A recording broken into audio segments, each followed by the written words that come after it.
we will discuss on the topic mitosis. The capacity of a cell to reproduce itself is perhaps the most fundamental property of the life. And there are two main processes by which eukaryotic cells divides. One is a mitosis and another is a meiosis. And mitotic cell division that occurs in virtually all eukaryotic cells, and that is the process by which single cells reproduce themselves and multicellular organisms grow. The term mitose, M-I-T-O-S, that is a thread, a term that refers to the thread-like appearance of the chromosome.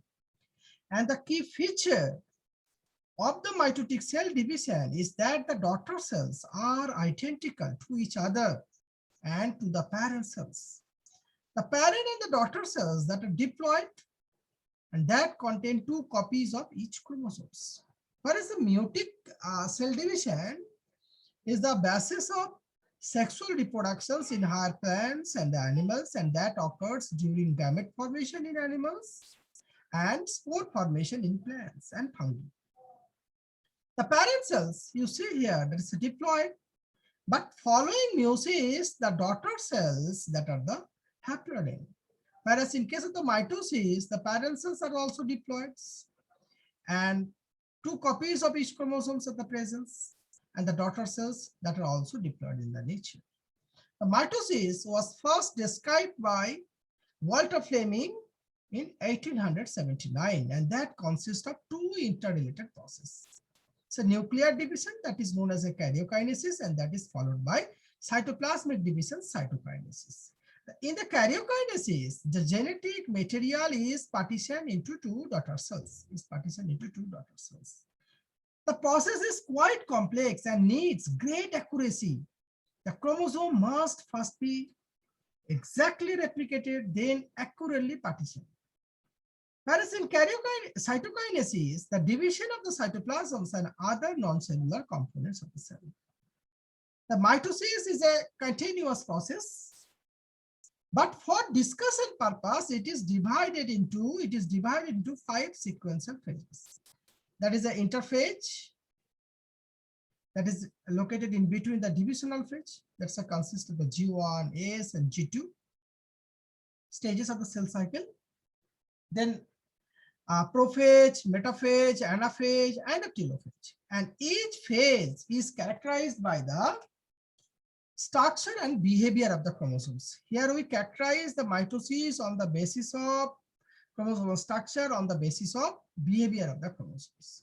The prophase and the telophase. The prophase and the telophase, that is usually long, whereas the metaphase and the anaphase, that are the commonly brief in structure. And following cell division, the initial size of each new daughter cell is approximately 1/2 size of the parent cells, but quantitative measurement of the DNA that confirms that there is an amount of genetic material in the daughter nuclei, and that is equivalent to the parent cells. Now, the first one, G2 of the interphase. Here you see that the nuclear envelope encloses the nucleus. The nucleus contains one or more nucleoli, two chromosomes that have formed by duplication of a single centrosome. What is centrosome? Centrosomes are the regions of the animal cells that organize the microtubule of the spindle. And each centrosome that contains two centrioles. Chromosomes that's duplicated during S phase that cannot be visualized individually because they are not yet condensed. Now, interphase proceeds the prophase. What is prophase? Prophase actually the replicated chromosomes, each consisting of two closely associated sister chromatids. They're condensed outside the nucleus. The mitotic spindle assembles between the two centromeres, which have replicated and moved apart.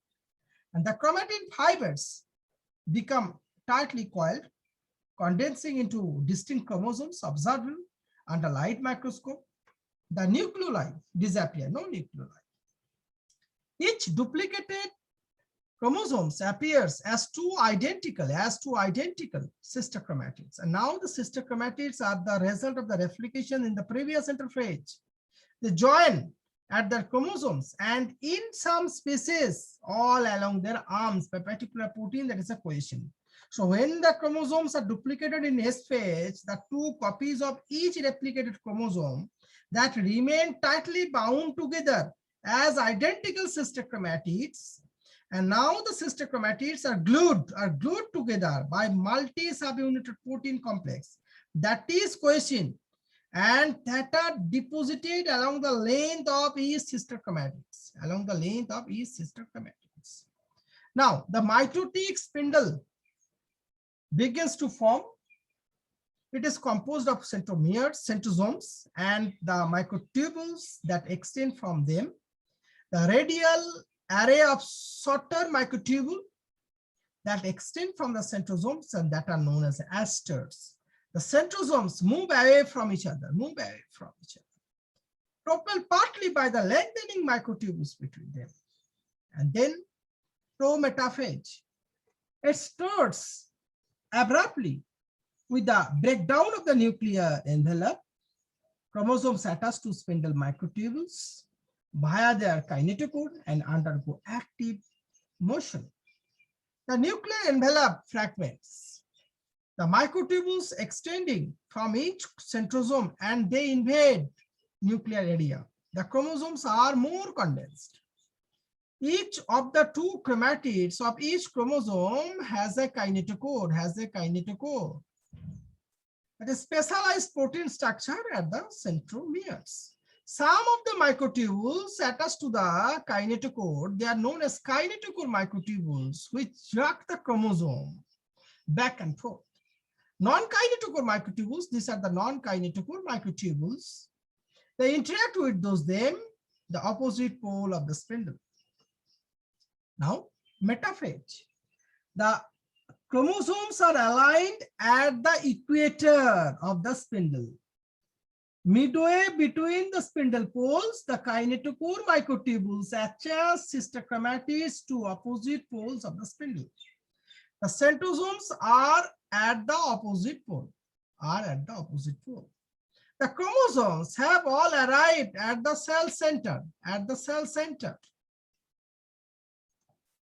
or metaphase plate or equatorial plate. It is a plane that is equidistant between the spindle poles. The chromosome centromeres lie at the metaphase plate.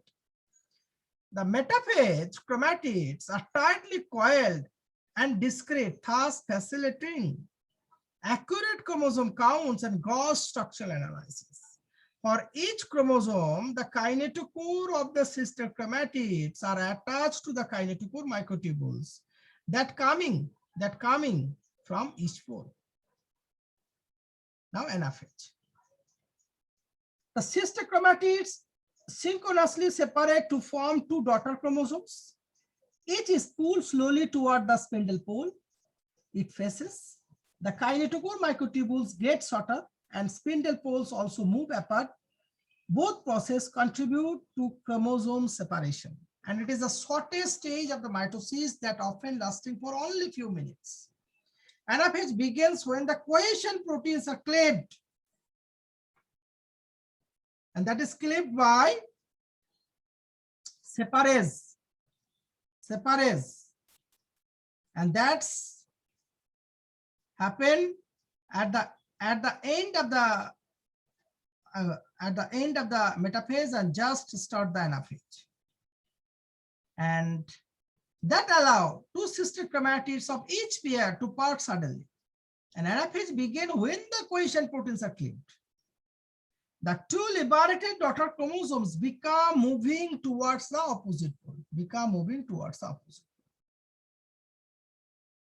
of the cell as the kinetochore microtubules shorten. Here you see that the kinetochore microtubules are shortened. By the end of the anaphase, the two ends of the cell have equivalent and complete collection of the chromosomes.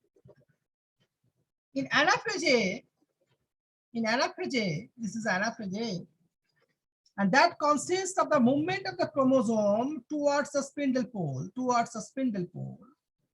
along with kinetochore microtubules which shorten. You see here, this is the length of the kinetochore microtubule, and you see here, this is the length of the microtubules. Why the chromosome movements? Due to shorten of the kinetochore microtubules. Shortening of the kinetochore microtubules, the movement of the daughter chromosomes towards the poles.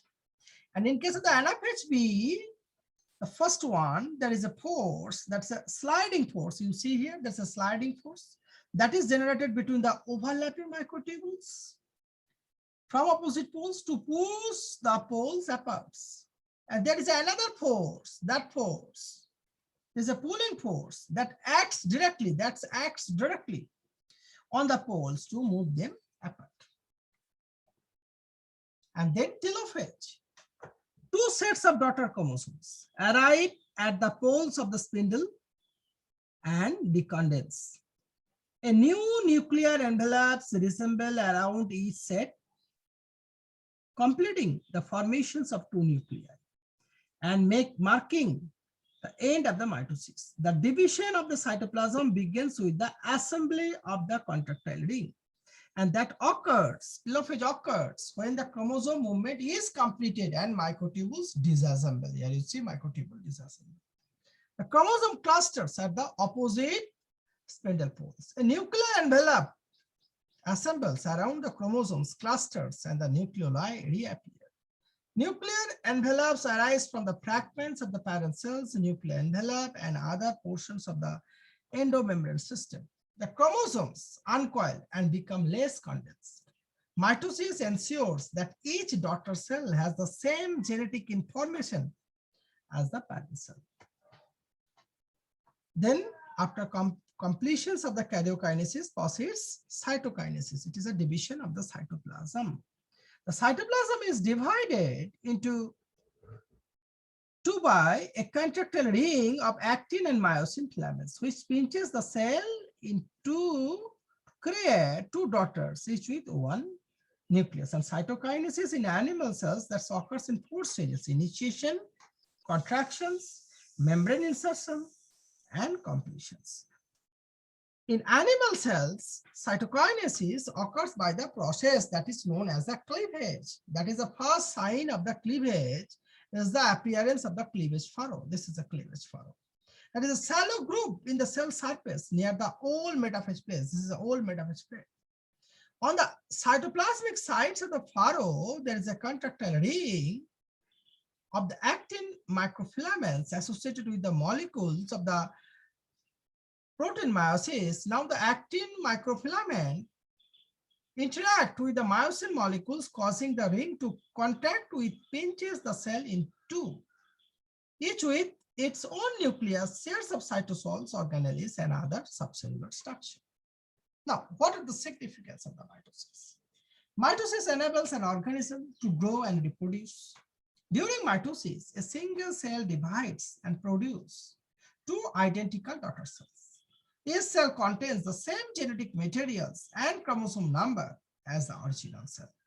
Thus, the daughter cell retain the same characters as those of the parent cells. Mitosis is the method of multiplications in unicellular organisms.